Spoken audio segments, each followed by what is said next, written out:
Interrupted with the Sfcom library DLL blocking localized shell framework COM logic workflow.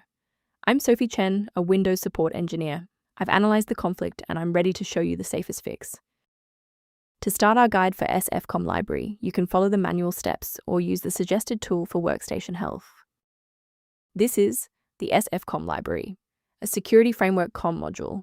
It manages unmanaged localized COM interfaces for localized system-level localized security auditing and facilitates the data link to localized security policy manifests. Understanding the file's role is a great start. Now let's look at replacing it.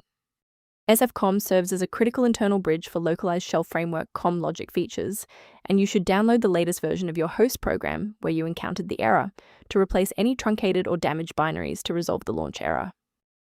If that initial setup didn't clear the pop-up, let's examine the specific initialization sequence assigned to your application's directory.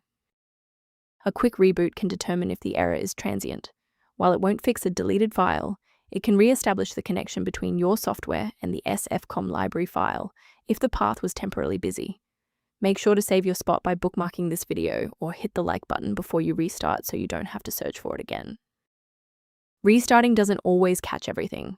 If you're still having trouble, let's try this next step together. And if you need to pause the video, I'm not going anywhere. If the restart didn't help the program find the file, we need to manually register the DLL pointer in the registry. First, open command prompt as admin. Second, type regsvr32, followed by your file name causing the error, then hit enter. Why are we doing this? Well, these files rely on a pointer in the registry. If the program can't find that pointer, it doesn't matter if the file exists, it won't load. Before we finish, let's go over the professional protocol for sourcing essential system libraries. The version of Sfcom library DLL found on most download sites is often compiled for different hardware, which can cause your CPU to work harder or crash. Instead of relying solely on manual updates, you can maintain your system environment using a professional maintenance utility. If you're managing system alerts or background maintenance tasks, the resource below offers general guidance related to Sfcom library. If this diagnostic guide saved you time launching Sfcom library today, please show your support by liking the video and subscribing for more expert-level troubleshooting.